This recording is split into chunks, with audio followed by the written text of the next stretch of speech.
வா களி புரிஞ்சிருச்சுடா அப்பா. எல்லாம் கெட்டதுதான் நடக்குது நாட்டுல. உண்மைதான் எஜமா, உண்மைதான். என்னடா சாவுக்கு ராக்கி மாதிரி வர்ற? எங்க போன? இல்ல, நம்ம இஸ்மாயில் செத்துட்டார்ல, அவர் சாவுக்கு நான் போயிட்டு வரேன். கேட்டு சாவு திட்டோட உள்ள வர்ற? குளிச்சுட்டு தான் வர்றேன் எஜமா. அப்ப சரி. நீ ஏன் அங்க போன? சும்மா இருங்க எஜமா. நீங்க வீட்டுல இருந்துகிட்டு 1000 பேசுவீங்க, வெளியில போயிட்டு வருவேன் நான் தானே. குப்பத்து ஜனங்க கிட்ட வாடகை வசூல் பண்றதுக்கு நான் தானே போய் ஆகணும். அந்த சாவுல நான் கலந்துக்கலன்னா நம்மள பதம் பார்த்துருவாங்க. அதுக்காகத்தான் உங்களுக்கும் கெட்ட பேர் வரப்படாதுன்னு உங்க சார்பிலையும் என் சார்பிலையும் நானே கலந்துக்கிட்டேன். செத்த இடத்துல என்ன பேசுறானுங்க? நிஜமா, ஒரு மனுஷன் செத்தாத்தான் அவன் அருமை பெருமையெல்லாம் தெரியும்னு சொல்லுவாங்க. அந்த ஆள் பாருங்க, இருந்தும் நல்ல புகழோட இருந்தாரு, செத்தும் அவரை பத்தி ஆஹா என்ன மாதிரி பேசிக்கிறாங்க தெரியுங்களா? அதுதான் கேட்டேன். செத்தா போதும் உடனே மீட்டிங் போடுவானுங்க. சாவலன்னு ஏன் சாவலன்னு பாப்பான், பேசுறதுக்கு சான்ஸ் இல்லையான்னு. செலத்தி வச்சு வைப்பேன்றான், நிதி கொடுப்பேன்னுவான், ஒன்னும் செய்ய மாட்டான். சும்மா இருங்க ஏஜமா, குப்பத்து ஜனங்க சும்மா அப்படியே குமுறிக்கிட்டு இருக்காங்க. ஏன்டா அவன் தான் செத்துட்டான், அப்புறம் என்னடா குமரல்? அவன் குமரல் நம்மள என்னடா செய்ய? அவர் செத்துட்டாரு, ஜனங்களை பத்தி சும்மா சொல்ல முடியாது ஏஜமா. அடுத்த ஊர்வலம் உங்களுக்கு தான் பேசிக்கிறாங்க அங்க. அப்படி என்ன ஊர்வலம் போறாங்க? செஞ்சாலும் செய்வானுங்க அயோக்கிய பயல், திமிரெடுத்த பயல். அதுக்குள்ள நம்ம பஞ்சதந்திரத்தை உபயோகப்படுத்தணும். நீ போய் அந்த ரஹீமை முதலாளி கூப்பிடாம கூட்டியா?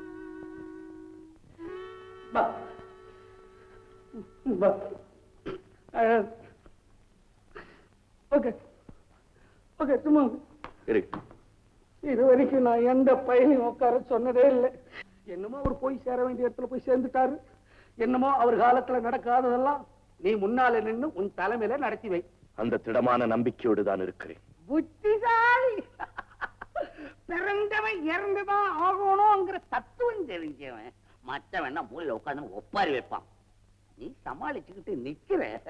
போனதெல்லாம் போட்டோம், இனிமே நாம 2 பேரும் ஒண்ணு. நீங்களும் நானுமா? ஏன் மதம் குறுக்க இருக்குன்னு பாக்குறியா? குறுக்கே நிற்பது மதம் அல்ல, நம் இருவருடைய குணம். காக்கை குருவி எங்கள் ஜாதி, நீள் கடலும் மலையும் எங்கள் கூட்டம் என்ற கொள்கை உடையவன் நான். உலகத்திலே ஒரே ஜாதி, ஒரே இனம், ஒரே நீதி இருக்க வேண்டும் என்று விரும்புகிறவன் நான்.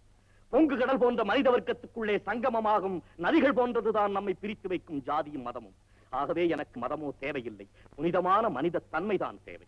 எல்லாம் பொன்மொழிகள் பேச ஆரம்பிச்சுட்டு உங்க அப்பா பேசதான் கத்து கொடுத்தான். ஒரு 10 ரூபாய் காசை கூட சேர்த்து வைக்கல, சேர்த்து வைக்க சொல்லியும் கொடுக்கல. அது அவருக்கே தெரியாத வழி. கட்டிவாழ மாளிகையும் பெட்டி நிறைய பணமும் அவர் எனக்கு சேர்த்து வைக்கவில்லை.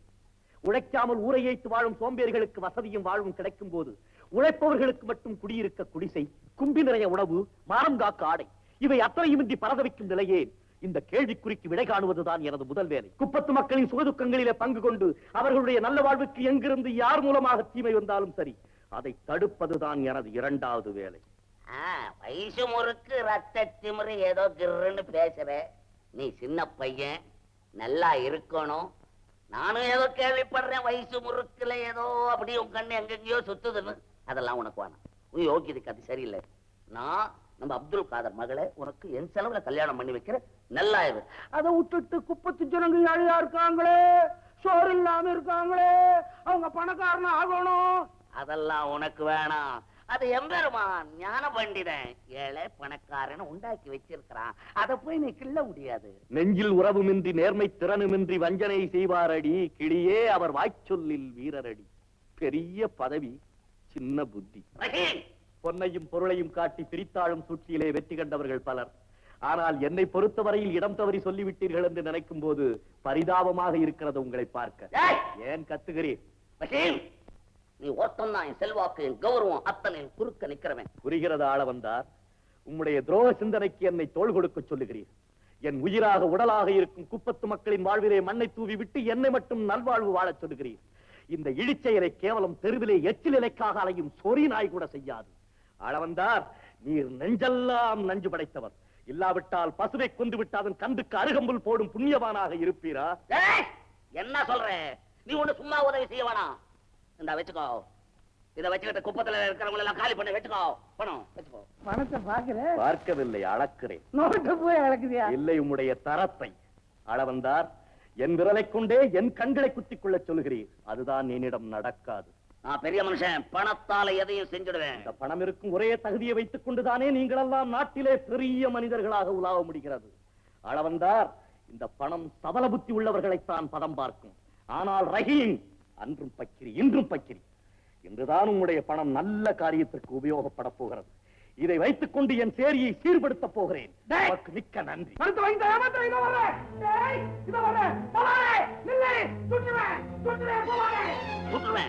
பணத்தை கொடுறா, சுட்டுருவேன். பணத்தை கொடுறா, சுட்டுருவேன், சுட்டுருவேன்.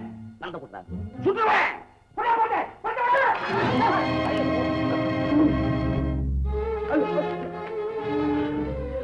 சற்று முன்பாக கோடையடி என கொக்கரித்து, இப்போது என் பிள்ளை பூச்சியை போல் துடிக்கிறீர். கொஞ்ச நேரத்தில் கதையே மாறிவிட்டது பார்த்தீரா? தந்தையை இழந்து நிற்கும் எனக்கு துப்பாக்கி முறையிலே ஆறுதல் கூறவா அழைத்து வந்தீர். பயப்படாதீர், அல்லாவின் ஆணையாக நான் உன்னை கொல்ல மாட்டேன்.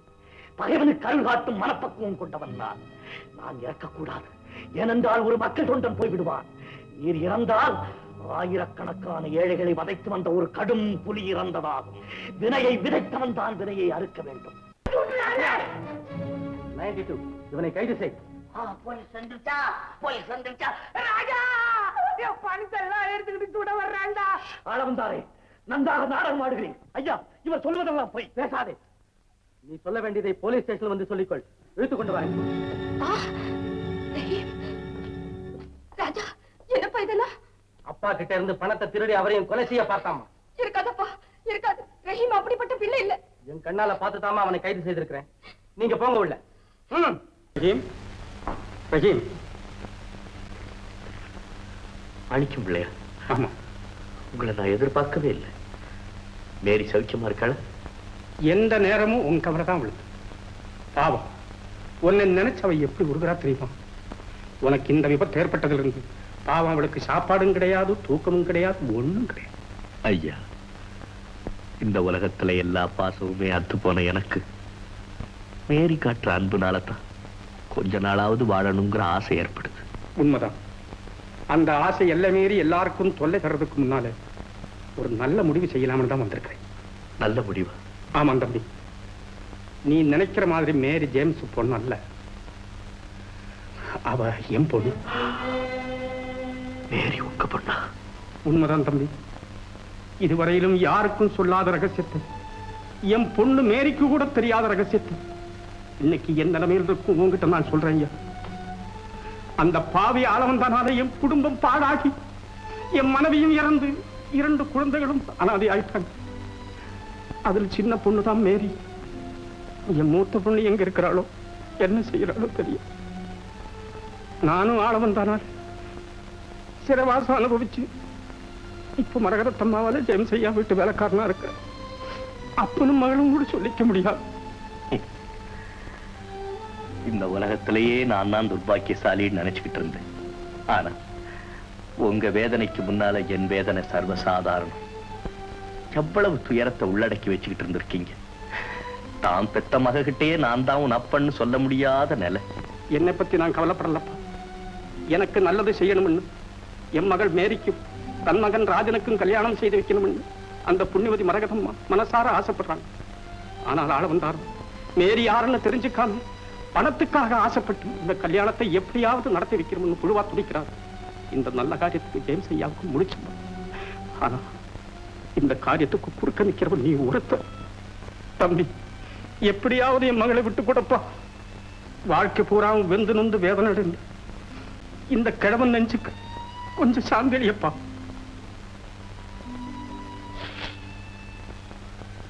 பெரியவரே, ஆண்டவருடைய சித்தப்படி மேரி அங்குதான் சேர வேண்டும் என்று இருந்தால் அதை தடுக்க யாரால் முடியும்? என்னை பற்றி நீங்கள் கவலைப்படாதீர்கள். மேரியின் நல்வாழ்விலே நான் குறுக்கே நிற்க மாட்டேன். அப்பா, என் மனசில் பாலை பார்த்தேன். தம்பி, உன் இஸ்லாமிய மதத்துக்கு நான் ரொம்பவும் கடமைப்பட்டவன். 20 வருஷத்துக்கு முன்னால் ஆளவன் தான் எனக்கு செய்த துரோகத்திற்காக அவன் 2வது பையன் ராமுவை அவன் பிறந்த தின விழா அன்னைக்கே தூக்கிட்டு போய் ரயில்வே லைனில் போட்டு போய் பல வருஷங்களுக்கு முன்னால இந்த ஊருக்கு நான் காலடி எடுத்து வச்ச ரயில்வே லைன்ல மரணத்தை எதிர்நோக்கி கொண்டிருந்த ஒரு குழந்தையை கண்டெடுத்த இந்துவான அந்த குழந்தை முஸ்லீமா வளர்ந்தா. அவன்தான் ரஹீம். என்னப்பா ரஹீம் பேசாமல் இருக்கிற?